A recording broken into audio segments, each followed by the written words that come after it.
वंदन करतो। घटनेचे शिल्पकार डॉक्टर बाबासाहेब आंबेडकर यांना त्रिवार अभिवादन करतो। आजच्या या सभेच्या निमित्तानं आमचं दैवत सन्माननीय राजसाहेब ठाकरे यांना त्रिवार अभिवादन करतो।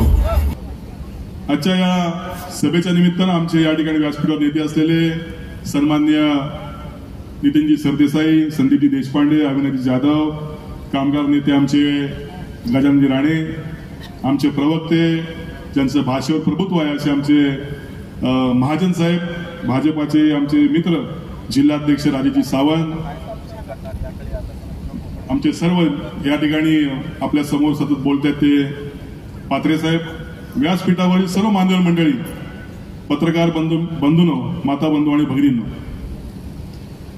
खर तर आपल्या सर्वांना धन्यवाद द्यायला पाहिजे की आपण सर्व मंडळी मोठ्या संख्येनं या सभेला उपस्थित राहिलात आणि म्हणून मी आपल्याला या ठिकाणी जरा जोरात म्हणायचंय, छत्रपती शिवाजी महाराज की, छत्रपती शिवाजी महाराज की, वंदे वंदे।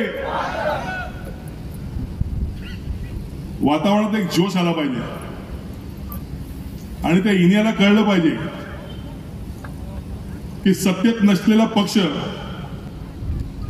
दिलेल्या वचनाला किती पक्का असतो। सन्माननीय राजसाहेब ठाकरे यांनी 9 तारखेला बिनशर्त पाठिंबा दिला, कुठली अपेक्षा न करता, आणि आम्ही सर्व मंडळी कामाला लागलो। या भागाचे निवडणुकीचे समन्वयक आमचे अविनाशजी जाधव आहेत आणि ते म्हटलं की आपण प्रचार तर आपण करतोच आहोत, परंतु नारायण राणेसाठी महाराष्ट्र नवनिर्माण सेनेची एक जाहीर सभा या ठिकाणी घ्यावी। कशाचाही विचार न करता त्यांनी जाहीर केल्यानंतर सगळे माझे महाराष्ट्र सैनिक या ठिकाणी कामाला लागले। आज हा संपूर्ण सभामंडप भरलेला आहे।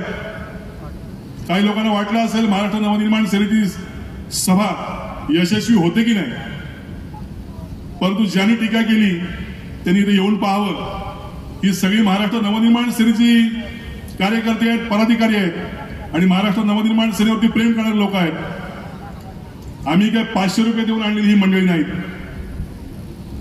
त्यामुळे जो इनिया कुठं असेल, इनिया म्हणजे विनायक, तो सातत्याने या ठिकाणी आमच्यावरती टीका करतो। आम्हाला लवंगी बार